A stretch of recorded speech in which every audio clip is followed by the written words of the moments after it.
Dans Regard croisé, ce jour, nous discuterons de la Centrafrique et les nouveaux affrontements à Bambari. Nous irons aussi au Mali évoquer la réunion de décrispation à la veille de nouvelles manifestations. Le Libéria, le président George Weah qui veut faire la différence à l'extérieur et puis au Togo. On s'interrogera pour voir si l'opposition a momentanément perdu l'arme de la marche. Sur le plateau pour débuter, Sylvestre Béni, directeur de publication de La Manchette. Bonsoir Sylvestre. Oui, bonsoir Samuel et bonsoir à tous ceux qui nous suivent. Horus Tonkovi, activiste panafricain. Bonsoir Horus. Bonsoir Samuel et bonsoir à tous ceux qui nous suivent.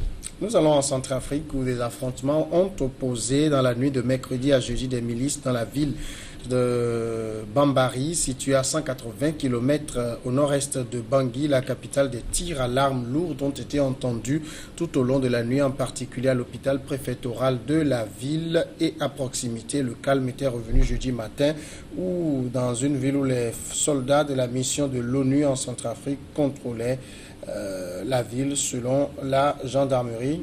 Il y a eu des victimes selon la même source qui n'a pas donné plus de détails. Décidément, ce n'est pas en Centrafrique, ce n'est pas que Bangui, Horus, qui est le problème, c'est quasiment un peu partout dans le pays. Oui, c'est la Centrafrique.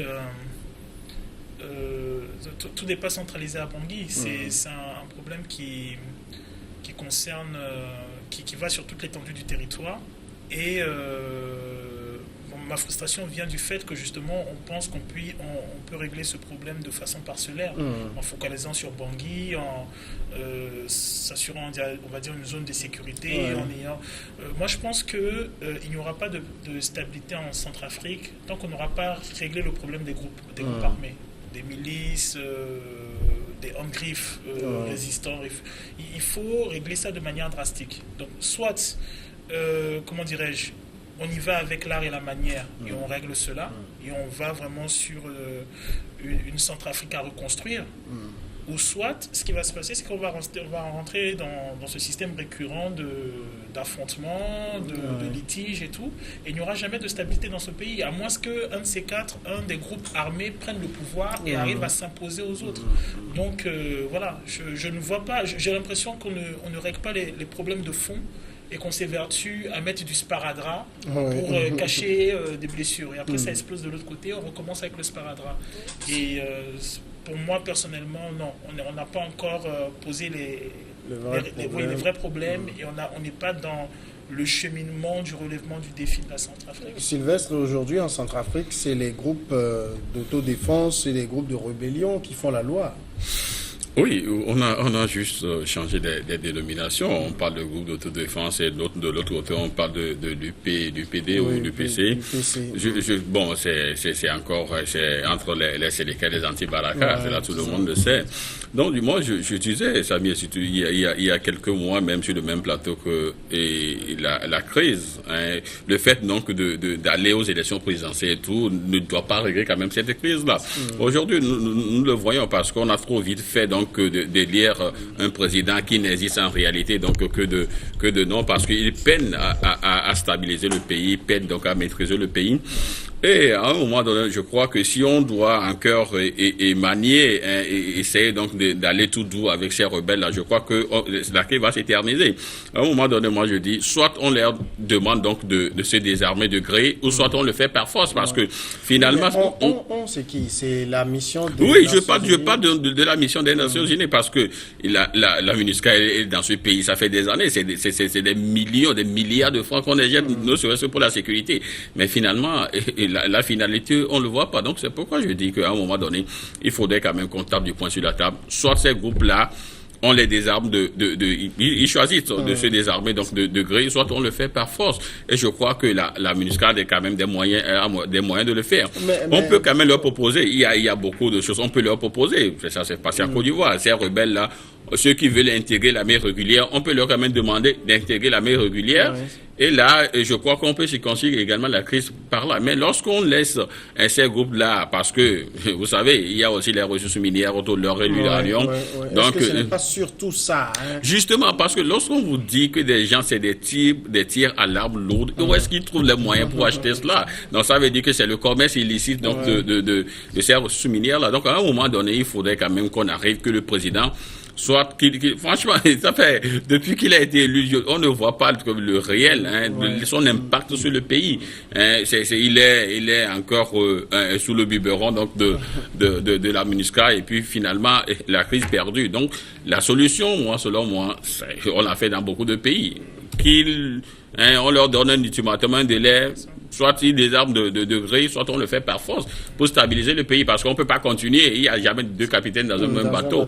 On ne peut pas continuer quand même à régler ça, alors qu'il y a encore d'autres urgences à faire, pour le pays. Est-ce que ça va être une solution facile à implémenter en RCA quand on sait que ces groupes maîtrisent mieux le pays que les forces onusiennes? Non, ils sont partout. Non, c'est pas une démarche qui sera facile, parce que le problème qu'il y a avec la Centrafrique, c'est qu'on n'a pas une coalition. On n'a pas un personnage, ce n'est pas comme par exemple l'Angola où on avait Jonas Savimbi qui incarnait, on va dire, l'opposition à Eduardo dos Santos. On n'a pas ce phénomène-là au niveau de la RCA. On n'a même pas le même phénomène qu'au Mali, où au moins on savait à qui on s'adressait. Vous avez les djihadistes, vous avez on sait qui sont les vis-à-vis. Mais là, en Centrafrique, on a un éclatement de petits groupuscules qui prennent les armes, qui se donnent une dénomination, qui se donnent, qu'on appelle, un objectif en griffe, mais qui en réalité, perpétuent un désordre qui leur permet de se remplir les poches. Parce que tout à fait comme Sylvestre l'a dit, on ne sait pas où est-ce qu'ils se procurent les armes, on ne sait pas, comment ils s'auto-alimentent, et on s'aperçoit qu'au fur et à mesure, au contraire, on a la sensation que ces petits groupuscules s'enrichissent en fait. On a vu le racket des commerçants à Bangui, on ne sait pas exactement ce qui se passe à l'intérieur du pays. Donc à un moment, je pense qu'il faut sortir d'une logique un peu très vicieuse que je trouve qu'il y a ces dernières années, qui consiste à stabiliser les fronts.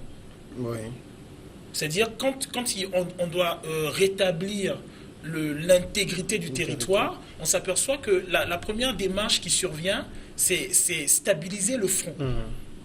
Et au final, on oppose à l'État un certain nombre d'interlocuteurs dont on n'arrive pas à saisir trop bien, les objectifs. Et au final, on est dans une situation d'enlisement. On est dans une fausse paix qui permet de continuer à exploiter les ressources minières du pays, mais qui en réalité n'assure aucun développement du pays, parce qu'en réalité, c'est comme si on alimente un vase qui est cassé, qui est fissuré. C'est comme si, je donne un exemple, si par exemple je fais un parallèle avec le Cameroun, c'est qu'actuellement, on a une armée camerounaise qui essaye de ramener l'intégrité du territoire comme cela était avant. Alors, si il advenait qu'un certain nombre de personnes à l'international donnent un auditoire aux séparatistes, d'une certaine manière, vous les légalisez. Et quand vous les légalisez, vous instaurez d'une certaine manière, insidieusement, la partition du Cameroun de fait. Et en RCA, c'est ce qui se passe. C'est-à-dire, vous avez un gouvernement, et les interlocuteurs, on est incapable de dire les anti-Balaka, mais les anti-Bagalaga, c'est une nébuleuse. On ne sait pas qui contrôle. Vous allez de l'autre côté, c'est la même chose. C'est une nébuleuse, on ne sait pas qui contrôle. Et maintenant, c'est vrai qu'il y a le jeu très flou des pays voisins. Parce que jusqu'à présent, on ne nous situe pas sur la réelle implication, par exemple, du Tchad. Ou on ne nous situe pas sur la réelle implication du Congo.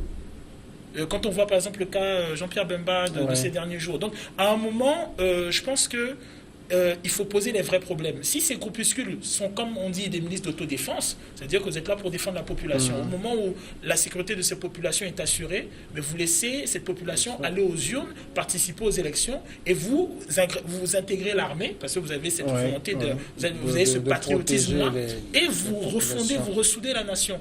Mais en Centrafrique, ce n'est pas ce qui se passe. Alors, on marque la pause, et le sujet centrafricain est assez intéressant. Au retour, on continuera de l'évoquer, évidemment.